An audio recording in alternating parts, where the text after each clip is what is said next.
My name is Joe Peroni, and this is the Rise Above Project. And today I'm going to talk about part 2 of how the misuse of technology is killing our kids. So let's do a quick review of the first show. We talked about how the misuse of technology is destroying kids' imagination, creativity, and agency.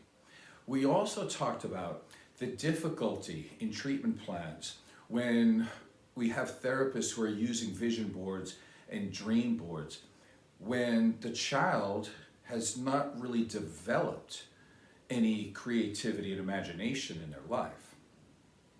And number 3, we talked about in a world designed for children's development, there would be no need for vision boards or dream boards. And this is because imagination and creativity in children it's organic. It comes naturally. It's innate. It's God-given. It only needs to be manifested in our world today, in kids, because we have a very sick society that's basically snuffed that out. And in the last shows, I showed you the evidence to indicate that. So let's state the problem right up front. Kids naturally have vivid imaginations, and they're free thinkers. However, we have some issues with our society. Kids are being given a very steady diet of ready-made, non-interactive technology, such as video games and YouTube. Ironically enough, I'm on YouTube. I get that. And also what parents tend to be doing these days, they're overscheduling a lot of organized activities. And on the surface that seems good, some of it is. However, it really does diminish a child's ability to deal with boredom, to deal with free play and all of the positives that they get from free play. It decreases child's visualization, imagination, and it decreases their ability to pretend, which is absolutely necessary for a child. Now, I was thinking about this in terms of pretending and what it would look like today. And what we're seeing is that there's so many kids from like very young, we're talking about months old, to under 2 years old, up to 5 years old. A lot of these kids are watching screens all day. And it doesn't give them the ability to pretend. And as I was thinking about this show, I was really thinking about when my parents were together. I was about 4 years old. And we had one of those chain link fences so you could see past. And I was probably about 4. And there was a girl my age on the other side at this other house. And I remember for a long time, we used to kind of do that role play and pretending. So I was the husband, she was my wife. And I'd go and get a Dixie cup, and fill it up with water and be like, I'm helping you. I'm giving you something good. And she would go in the house and grab something and give it to me. And we acted like we were, husband and wife kind of thing. And there was some time during that when I remember we had a garage and it was a bicycle. So what I used to do is I used to rub my hand on the chain of the bicycle to get my hands really greasy and dirty. And the reason for this is because my father would come home from work and he worked at a gas station. And I thought, well, that's what men do. They go to work and they support their wife. So I wanted to act like my dad. So by the time my dad came home, I wanted to walk in the door with him with my hands as dirty and greasy as his. And of course I would say goodbye to my wife or whatever. And I would go in the house and I'd wash my hands with my father. And all of this was pretending that I was a man, that I was big, that I was important, that I had a role. And I think this is really important because as I look back on it, if I was put in front of a screen all day, there would be none of this, no social interaction, no thought about looking at role models and trying to be something different. I was already thinking about a job at that point. So I just find it really interesting how parents are doing these things these days by not allowing children to be able to pretend and to be able to visualize themselves as being older, being mature, being big. So here's my assertion. Kids who are allowed to be kids develop their own vision and dream boards. A kid who doesn't naturally have their own version of a dream board or a vision board, it seems to be symptomatic of child abuse and child neglect. Now, I don't mean the type of abuse where somebody's getting hit over the head, but I mean the type of abuse and neglect where a child is not able to follow their normal child development, which would be to have visions, to have imagination, to pretend to be something else, to have interactions, to learn how to share, to learn how to trust people. So here's some examples of what a vision board or a dream board looked like when kids actually had childhoods that were supported with age-appropriate developmental activities and good parenting. So, and in order to bolster this part of my argument for this show today, I asked a lot of people that were closer to my age as well of what their rooms looked like, their bedrooms looked like when they were young. And I also asked a lot of my clients who are younger. And you would, as you might consider, that there would be a huge difference between the two. So this is what I came up with. Back in the day, before technology, before all the social media, before using screens as a babysitter of some sort, it was very normal for kids to have their own dream boards. And one of it is that they were so interested in drawing pictures. And if you drew a picture, and I remember very clearly learning how to draw some type of thing to do a butterfly, which was probably horrible, by the way, but my mother would put it up on the refrigerator. And I was proud. Why? Because she was proud, or she at least showed interest in what I was doing. That's a vision board, because it starts to show you that, okay, if I'm capable of that, I'm capable of more. And I'm also cared about and supported. Again, it's a vision board.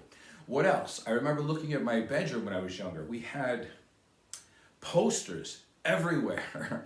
Posters of musicians, athletes, travel posters of places that we might want to go, that looked interesting.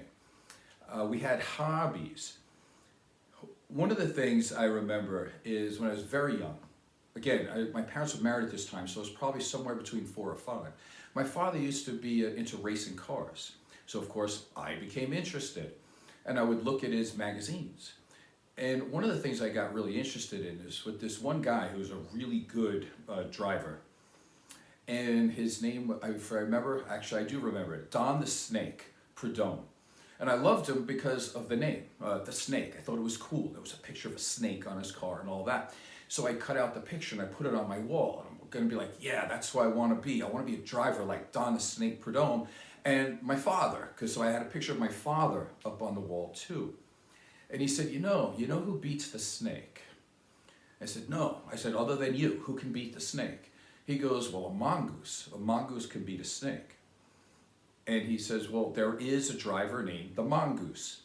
So I looked at it, I'm going, yes, no way, there is a driver named the Mongoose. So I put his picture up on the wall too. And not only did it teach me about driving and being excited about cars, it also made me think about animals, because in the wild, mongooses do beat snakes. So it starts to, it starts to make you want to be curious, and you become intellectually curious about everything around you. So this is a big part of my memories when I was a kid. Growing up, we used to read a lot of books. I'm not saying kids don't read books today, I'm sure they do, but evidence shows us that the actual physical book makes people connect to the book more, and you do learn more from that. Aquariums. We talk about hobbies when we were young. Why? Because we had the ability to sit and our parents let us be bored. So we started to get interest in other things. So I started to get an interest in aquariums, which teaches you a lot of things. You've got tropical fish, you got freshwater fish, you got saltwater fish, you got brackish fish, some get along, some don't. And then as you're going through that, it teaches you about life and death because there's ways to keep them alive. You have to know how to clean the tank, you have to know about filters, all this stuff. So at a very young age, and I'm talking 5 years old, you're already having a wide variety of skills. Model cars, model planes, model trains. Again, a lot of the popularity of these things has gone down the tube. If you could walk into a kid's bedroom back in the day and you saw model airplanes hanging from the ceiling and everything else, you knew that somebody had the commitment and dedication and the patience and the focus to put all that stuff together. And today, what are we seeing over and over? Anxiety, depression, no ability to focus, being totally disorganized. Again, they're basically ADHD symptoms that we're giving these kids because they really have no interest other than sitting for hours at a time watching a video game. What else? We had Hot Wheels, which is really interesting. I looked it up the other day for this show to see if they're still popular. You know, they are. You know, some of these Hot Wheels, they're more expensive than the first actual car that I bought. And it's funny when you look up the information on this. Yes, board games, Hot Wheels, things like this, they're still popular. But you know who they're popular with? People who are older. they're the people buying this. They're the ones still into it. It's the kids that are not into it because they have very few interests. Baseball cards is something that was a big deal. And again, what's the big deal about a baseball card? Well, you spend a lot of time. It's interactive in terms of you're reading it, you're getting involved in a sport, then you might want to do the sport, then you learn about the numbers and you look through it, and that's also it's good to know the equations. Like if I know somebody's batting .333, I know how to put that together. He gets one hit out of every 9 at bats. You know, these are things you think of as a kid. Interesting too, when you learn about sports, you learn about geography. At least I did. I lived in New York. I don't know anything about the West Coast, but I do know the Pac-10. And the Pac-10 in football was, you know, the Pacific 10 teams. And these are the teams that are off the Pacific Ocean on the West Coast. And I started to put it together because the Pac-10 was really important. I liked that because they were a lot of the good teams. I'm going to see if I can still do it today. Now, the Pac-10 changed to the Pac-12, I believe, in 1978. It's a long time ago, but I can still remember it for you. USC, UCLA, Washington, Washington State, Oregon, Oregon State, Arizona, Arizona State, Cal Berkeley, and Stanford, which Stanford's in Palo Alto, I believe. So there's your 10. I still remember it from a kid, and I can tell you exactly where they are on a map. Well, I mean, not now, it's not a big deal. But when you're like 8 years old and you're learning this, it is a big deal because I could do it for all the other conferences too. I didn't need a teacher to tell me this. I love football and I could put all the conferences together. What else? Coloring books. That's a big deal. Again, you're doing something. It's interactive. You're actually doing something with it. Arts and crafts. It's a big deal. Dolls. Or if you're a boy, you don't want to call it a doll, right? They call it action figures. Those are important. Why? Because you're pretending.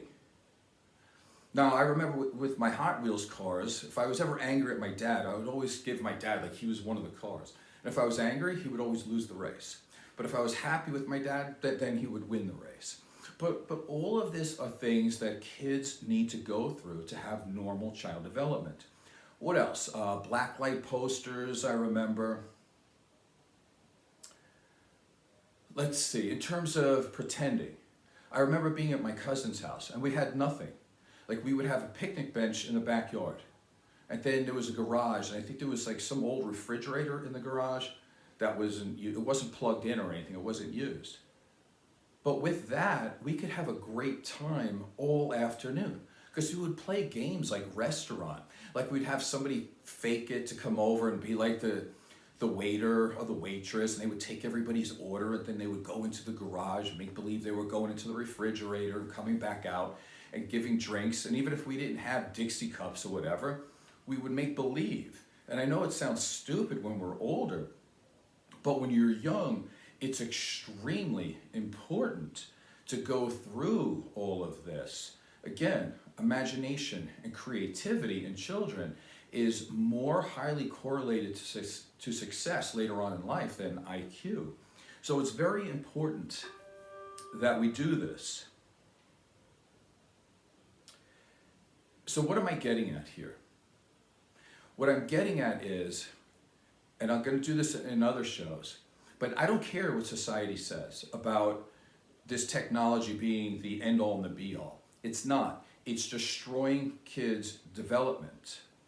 And in order to actually go along with what nature or the way it's actually supposed to be, we need to minimize the amount of screen time that they have. Let me show you a picture here that I thought was really interesting. So think about a child's room, right? Again, a child's room should be one big, giant vision board. And I came across this and I thought, how amazing for a kid like this. Wouldn't they have a good time? And aren't they being supported in every way? Look at this. Now, when you see that, that's actually his bed. Could you imagine being a young kid and the excitement of going to bed in something that looks like a car? And by the way, those headlights work. Like, that's amazing. Too, I remember being a kid and having the bed sheets, right? And they would have all the names of all the NFL football teams on it. And again, so I woke up and I went to bed with this thought about football, being excited about something, wanting to play football, wanting to get involved. Who are the guys on the team? You know, what more can I learn? When are they playing? So I was getting involved. And just that alone makes you feel connected. Connected means what? It means love. It means less depression, less anxiety. So again, all of these things would be helpful to kids these days if we kind of went back to the future, so to speak. We need to get back to the basics and have kids connect to real things. Again, we need to really support them and put them in the best possible position to be able to pretend, to be able to visualize, to be able to have imaginations again. So I hope you found this show valuable. My name is Joe Peroni, and this is the Rise Above Project. Please subscribe and tell a friend. Thank you.